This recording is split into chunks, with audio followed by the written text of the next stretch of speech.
જનતા પાર્ટીના કાર્યકર્તાઓ એમના જન્મદિવસને એક અનોખી રીતે ઉજવતા હોય છે. આવતીકાલે એટલે કે 15 જુલાઈનો રોજ મારો જન્મદિવસ છે.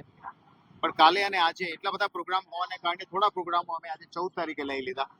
અને આજે જે પ્રોગ્રામ અમે કર્યો છે એ પ્રોગ્રામ એવો છે, માનનીય પ્રધાનમંત્રીશ્રીએ કેચ ધ રેઇન 2022-23 ની અંદર આ સ્લોગન પૂરા ભારત વર્ષને આપ્યું હતું. એની પાછળનો ઇન્ટરેસ્ટ એવો હતો કે વરસાદનું જે પાણી છે એને આપણે જમીનમાં કેવી રીતે ઉતારી શકીએ.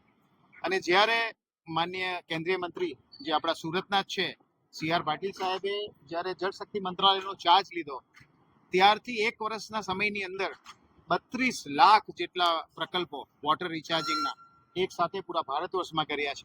આ એક રેકોર્ડ છે એવું મારું માનવું છે કે આવું કોઈ પણ જગ્યાએ કોઈ પણ દેશની અંદર કોઈ પણ પીપીપી મોડ ઉપર એટલે કે લોકોની ભાગીદારીથી આવો કોઈ પ્રોજેક્ટ થયો હોય એ કદાચ આ સૌથી મોટો પ્રોજેક્ટ હશે.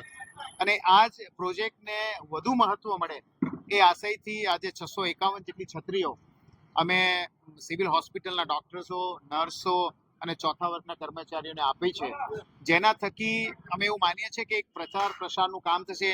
આ છત્રી જ્યાં પણ જશે, કોઈ ક્યાંક બહેનો નવસારીથી આવે છે, કોઈક વલસાડથી આવે છે, ભરૂચથી આવે છે, આ બધી જ જગ્યાએ આ કેચ ધ રેઇનના સ્લોગનવાળી છત્રીઓ એમના ઘરે પહોંચે અને એમના ફેમિલી આ છત્રીઓ જોઈને એટલીસ્ટ એમના ઘરનું પાણી જમીનમાં ઉતારે તો પણ બહુ મોટું કાર્ય થશે એવું મારું માનવું છે.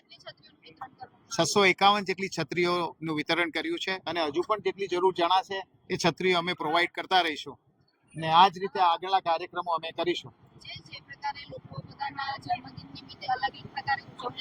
સવારથી તુલસીના રોપાનું વિતરણ હોય, વિધવા બહેનોને કીટ આપવાની હોય, પછી એસએમસીના અમારા આશ્રય સ્થાનો જે છે ત્યાં 400 જેટલા જે બહારથી ઘણી વખત લોકોને જગ્યા નથી, શેલ્ટર નથી હોતી, કોઈ બસ સ્ટોપ ઉપર સૂઈ જતું હોય, કોઈ રેલવે સ્ટેશન પર સૂતું હોય, એ બધાને સુરત મહાનગરપાલિકા પોતાના શેલ્ટરમાં સમાવે છે. એમના માટે જમણવારનો પ્રોગ્રામ રાખ્યો હતો અને આવા કાલે પણ બીજા 7-8 પ્રોગ્રામો, જેમાં વૃદ્ધાશ્રમમાં કાલે વૃદ્ધોને જમાડીશું. અમે કોશિશ કરીએ છીએ કે અમારા બધા કાર્યકર્તાઓ સાથે અમે જાતે જોડાઈએ છીએ, પીરસવામાં પણ અમે જોઈએ છીએ અને આની કાળજી રાખીએ છીએ કે અમે જે કામ કરીએ એને વધુમાં વધુ રીતે વેગ મળે, લોકો સમજે અને ભારતીય જનતા પાર્ટીના વિશ્વાસ લોકોનો વધતો જાય. એ જ આશયથી આ બધા જ કાર્યક્રમો એક સારી રીતે થાય એનું પ્લાનિંગ કરતા આવીએ છીએ.